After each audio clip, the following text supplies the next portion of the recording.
Señor, quiero agradecerte mucho en esta mañana por poder estar juntos.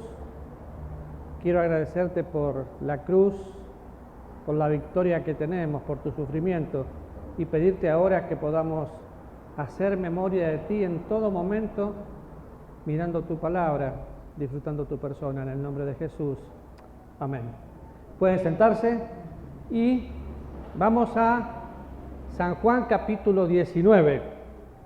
Qué interesante, porque la lectura que leímos de Mateo tiene mucho que ver con lo que vamos a compartir ahora. Y estuvimos hablando de diferentes aspectos de la salvación.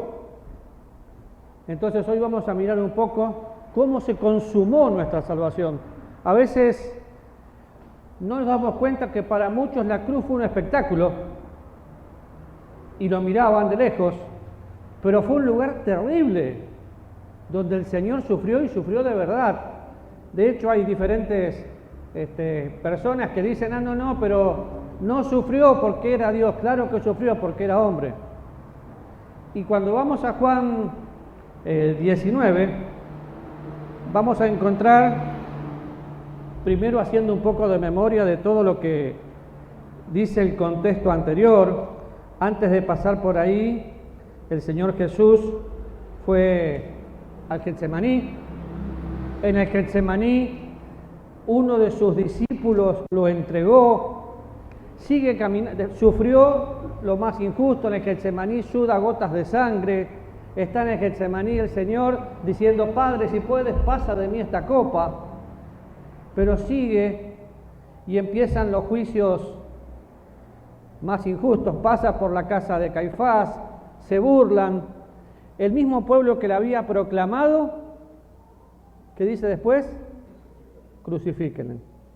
Había un ladrón y estaba el Señor. Pilato, sabiendo que él era inocente, dice, ¿a quién quieren que le suelte? ¿A Barrabás o a Jesús? A Jesús lo queremos crucificado, a Barrabás lo queremos suelto, crucifiquen a Jesús. ¿Pero cómo? El mismo pueblo que quería un rey. Y es interesante porque después de que pasa por ahí, Pilato insiste en la inocencia del Señor. Si ustedes van a mirar todo el contexto, insiste en la inocencia del Señor y hace preguntas muy interesantes. Ahora vamos a leer los versículos, pero ¿quién crees que soy? Y el Señor no le contestaba, y después el Señor le dice, ninguna autoridad te fuere dada si no te es dada del cielo. Y otra vez insiste en la inocencia del Señor, pero los judíos querían sí o sí que le crucifiquen. Ahora, cuando ustedes miran, en el capítulo 18, Pilato dice, versículo 38, que le dijo, ¿qué es la verdad? Y cuando hubo dicho esto, salió otra vez a los judíos y les dijo, no hallo ningún delito en él, es inocente. ¿Qué es la verdad? Jesucristo es el camino, Jesucristo es la verdad, Jesucristo es la vida. Claro, Pilato no sabía eso, pero vuelve a insistir en su inocencia, le ponen la corona de espinas, lo desnudan, le ponen un manto y empieza toda la burla hasta que llega a la cruz. Y tal vez nosotros estamos acostumbrados a decir, sí, yo soy salvo por siempre salvo, pero versículo 17 del capítulo 19 dice, y cargando su cruz salió al lugar llamado de la calavera, en hebreo Gólgota, y allí le crucificaron y con él a otros dos, uno a cada lado. Y Pilato pone un cartel, y ese cartel decía, Jesús Nazareno, rey de los judíos. ¿Saben que ese cartel estaba escrito en hebreo, en griego, en arameo? Y todo el que pasaba podía entender lo que ahí decía. Claro, los judíos no querían que eso suceda. ¿Por qué? Porque querían que cambie eso. No, él dijo que podía ser el rey de los judíos y querían cambiar eso. Pilato capaz que ni sabía lo que estaba escribiendo, pero dijo, ¿lo escrito? Escrito está. ¡Wow! Y lo dejó. Y siguió la burla. Ahora, cuando pensamos en todo eso, vamos al versículo 23 y 24, y dice, entonces cuando los soldados hubieron crucificado a Jesús, tomaron sus vestidos e hicieron 4 partes, una para cada soldado. Tomaron también su túnica, la cual era sin costura, de un solo tejido de arriba a abajo. Entonces dijeron entre sí: no la apartamos, sino que echemos suerte sobre ella para ver de quién sería. Para que se cumpliese la escritura, repartieron entre sí mis vestidos y sobre mi ropa echaron suerte. Y lo primero, repartieron sus prendas. Sí, es interesante ver la Biblia, siempre se responde con la Biblia. Estaba escrito en el Salmo 22 que esto iba a suceder, que iban a repartir entre sí los vestidos. Ahora, era costumbre que cuando había un malhechor se repartan sus cosas y lo dejen sin nada, se dividían las cosas. Fíjense conmigo, Mateo capítulo 27, versículo 35, para los que toman nota.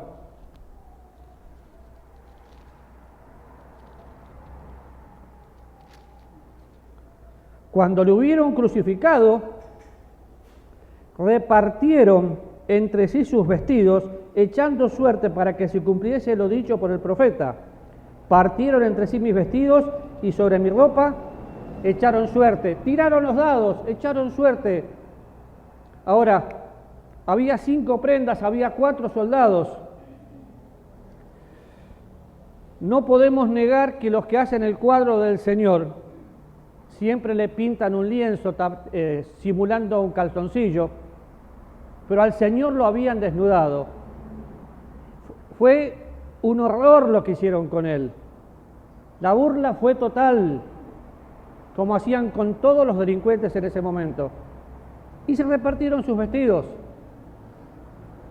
Las vestiduras de ese momento eran un pañuelo en la cabeza o un turbante, las sandalias, el cinturón, el manto y la ropa grande que tenía, que era sin costura.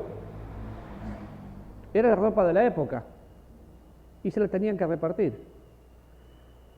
La parte más impresionante para mí es saber que lo que sucedió había sido anticipado.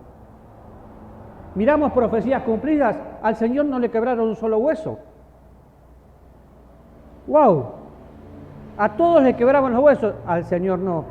Ahora, cuando vemos que echan suerte, a veces a nosotros nos llama la atención, pero en ese momento era normal tirar los dados, era normal echar suerte y ver con qué se quedaba.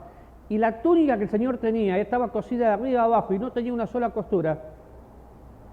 Y dicen los historiadores que era de gran precio. También algunos dicen que era una costura hecha por su madre y que era una costumbre de la época. Eso no lo podemos afirmar porque la Biblia no lo dice, pero era de gran precio. Ahora, cuando pensamos en todo eso, vemos a los soldados repartiendo eso, vemos al Señor Jesús en la cruz, y tal vez usted podría hacer lo que estoy haciendo yo.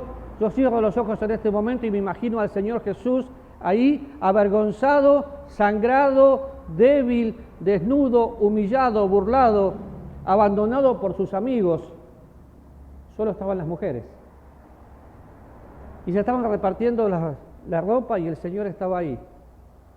Y todavía digo, sí, yo soy salvo y siempre salvo. Un verdadero salvo tiene una conducta diferente. Porque un verdadero salvo tiene la conciencia de quién es su Salvador. Y un verdadero salvo no solamente sabe quién es su Salvador, sino también quién debería ser su Señor. ¿Y por qué dije debería? Porque en muchos casos decimos Señor. Acabamos de cantar un par de canciones. En alguna de ellas se dijo Señor. Cada vez que yo declaro la palabra Señor, le estoy diciendo dueño. Y me estoy declarando que soy su esclavo. Lo que pasa es que a veces cantamos sin saber, y todo lo que estaba pasando aquí era terrible. Ahora, definitivamente vemos Salmo 22 cumpliéndose. Vayan conmigo Salmo 22 para que vean. No voy a leer todos los versículos, pero algunos es importante que los escuchemos directamente de la Biblia.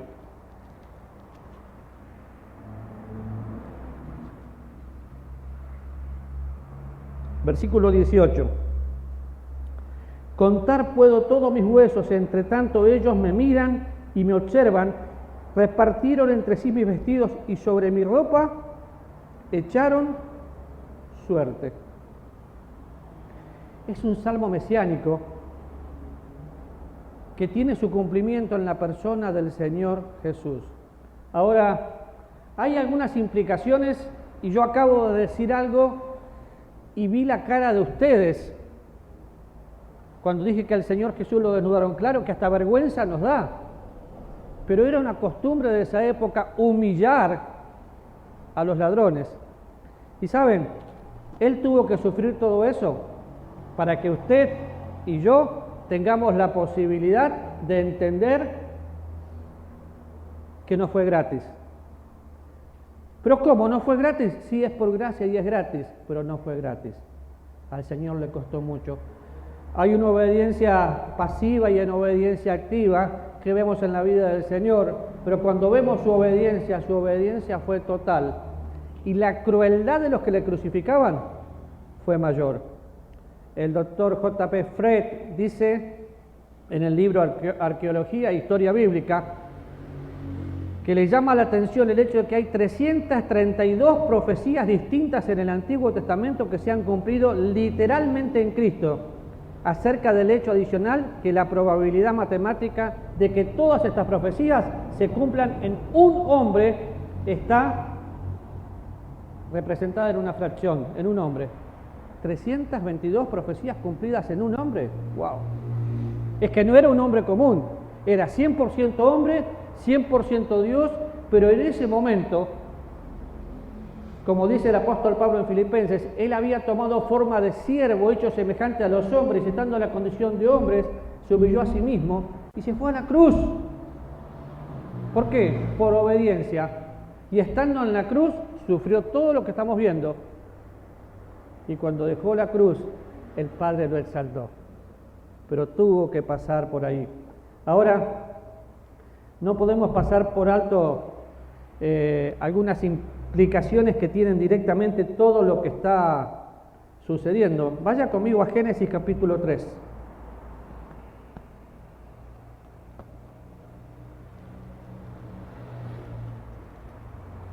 Vamos a ver algo de Adán. El primer Adán, el postrer Adán. Capítulo 3, versículo 9. Dice: Mas Jehová Dios llamó al hombre y le dijo: ¿Dónde estás tú? Y él respondió: Oí tu voz en el huerto y tuve miedo, porque estaba desnudo y me escondí. Y Dios le dijo: ¿Quién te enseñó que estabas desnudo? Has comido del árbol que yo te mandé que no comieses. Versículo 21. Y Jehová Dios hizo al hombre y a su mujer túnicas de pieles y los vistió. De hecho, acá vemos la gracia de Dios vistiendo a Adán, vistiendo a Eva. Vemos la redención, vemos la justificación y todo lo que está pasando, pero vemos que se dan cuenta que estaban desnudos. ¿Y qué sintieron? Vergüenza. Y era una manera de avergonzar. ¿Y por qué antes no? Porque antes no había pecado. Si yo llego a salir sin ropa hoy, tendría mucha vergüenza, no lo haría, salvo que esté mal de la cabeza. Antes del pecado no había problema. ¿Por qué? Porque al no haber pecado hay inocencia total. Pero vamos a 2 Corintios capítulo 5, versículo 4.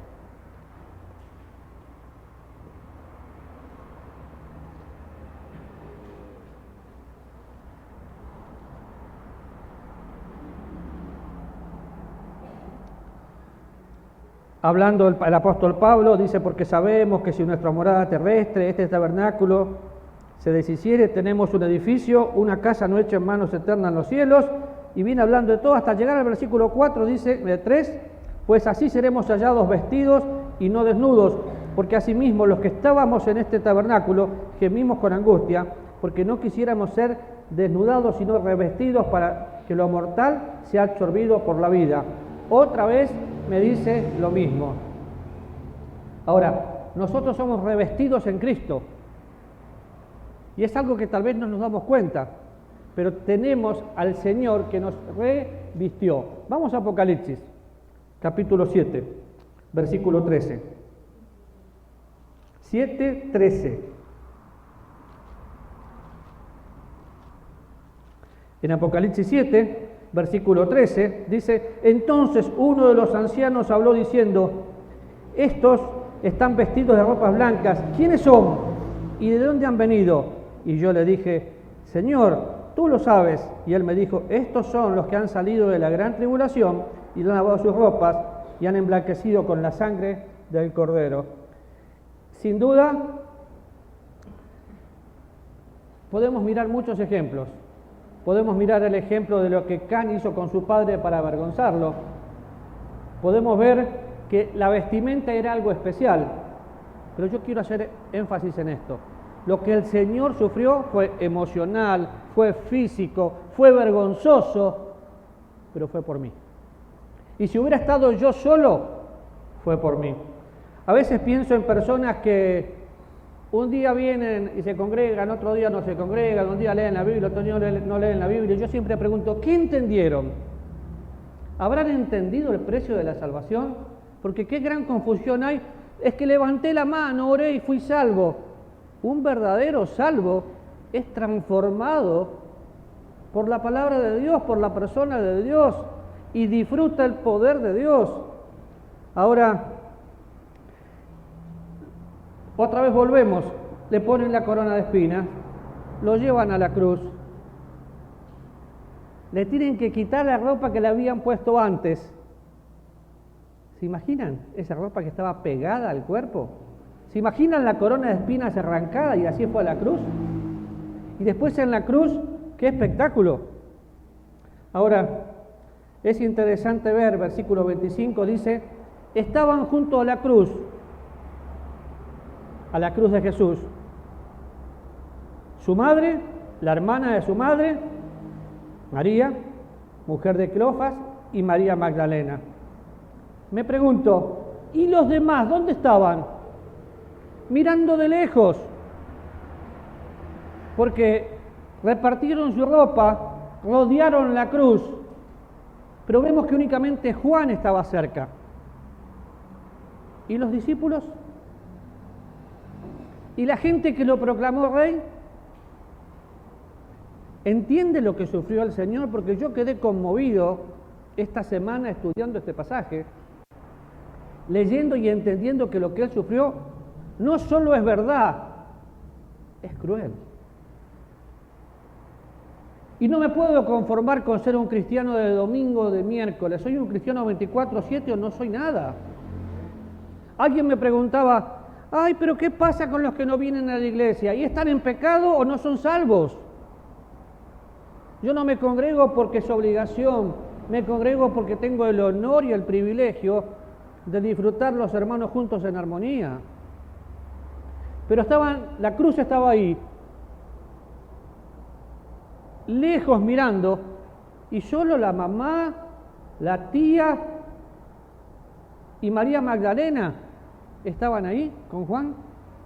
Ahora, me he preguntado, y muchos se han preguntado: ¿y por qué únicamente menciona Juan estas personas?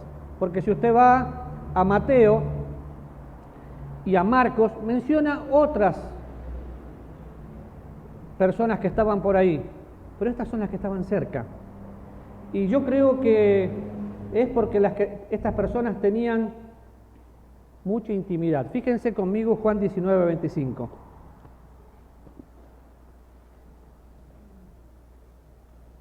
Otra vez, lo acabamos de leer. Estaban junto a la cruz su madre, la hermana de su madre, María, la mujer de Cleofas, y María Magdalena.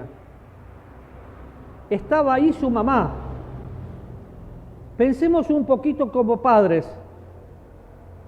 ¿Saben lo que habría sido para la mamá de Jesús ver a su hijo ahí sufriendo lo que estaba sufriendo y no poder hacer nada?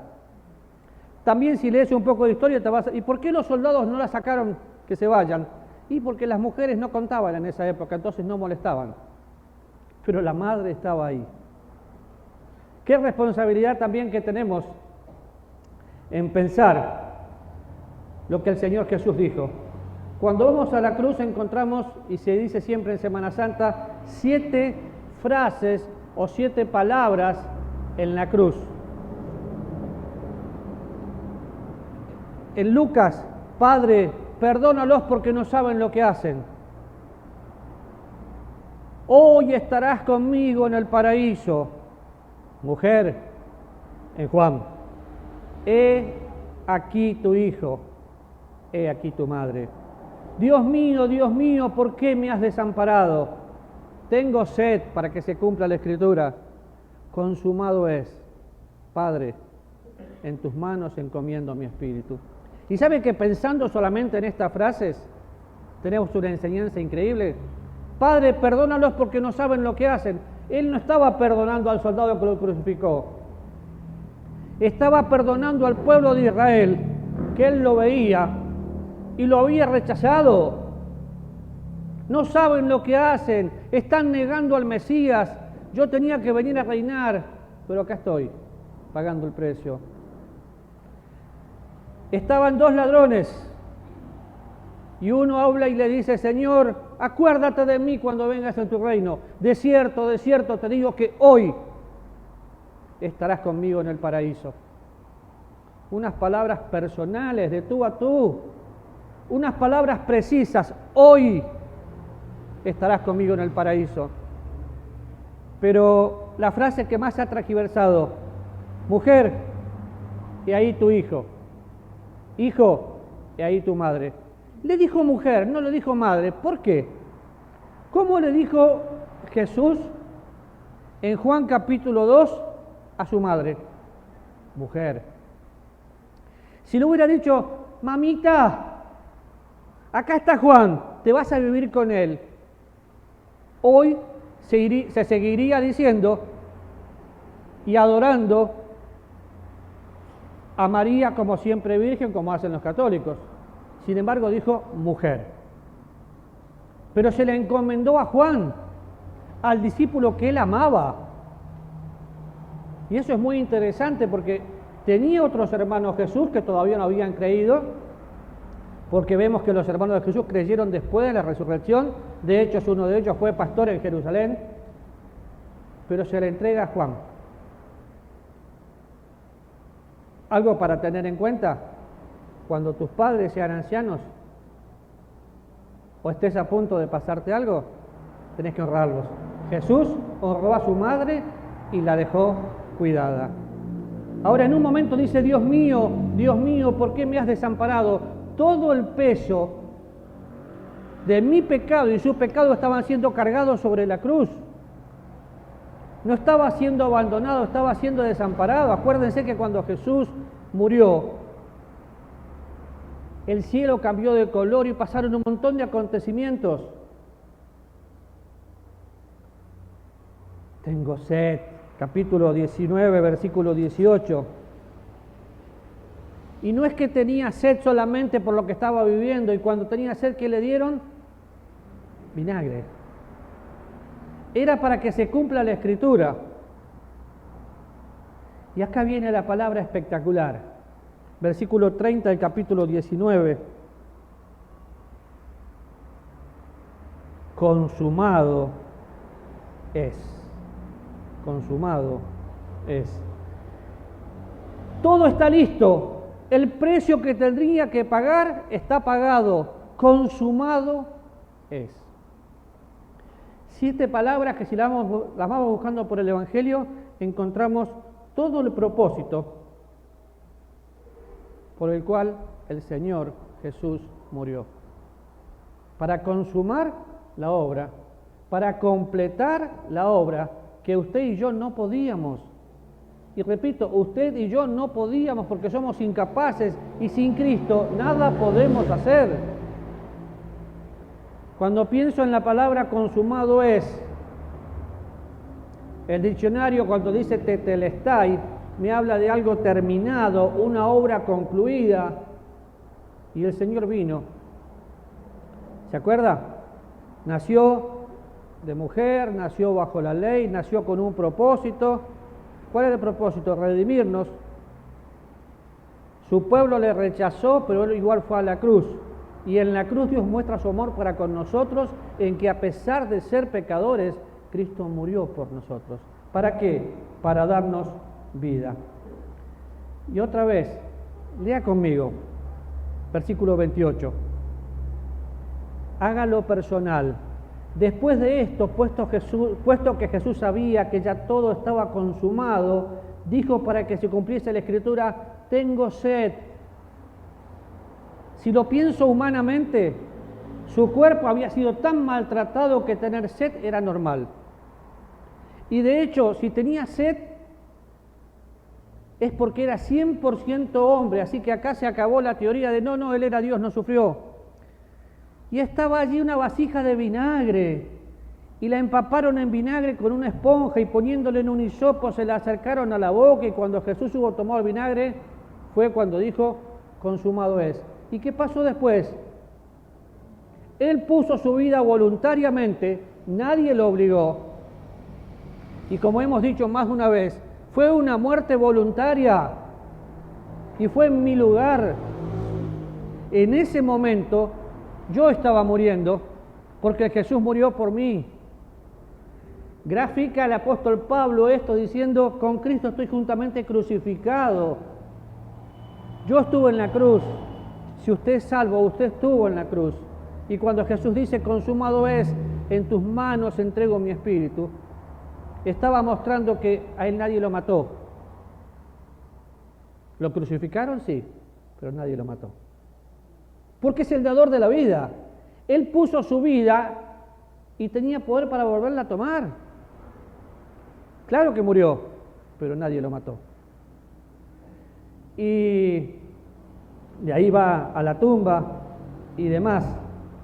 Pero absorbe ese vinagre o ese momento amargo, entrega su espíritu, inclina su cabeza,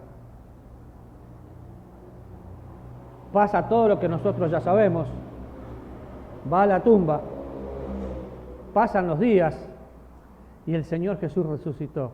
Y gloria a Dios, está vivo. Romanos capítulo 4, versículo 25.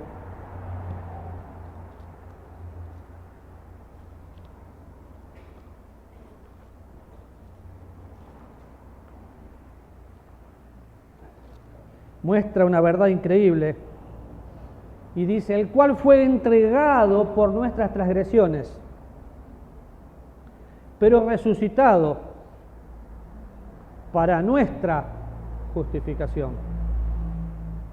Justificados pues por la fe tenemos paz para con Dios, pero se entregó por mí, se entregó por mi pecado, se entregó por mi transgresión y resucitó para que yo pueda tener vida. Si Cristo no hubiera resucitado, vana sería nuestra esperanza.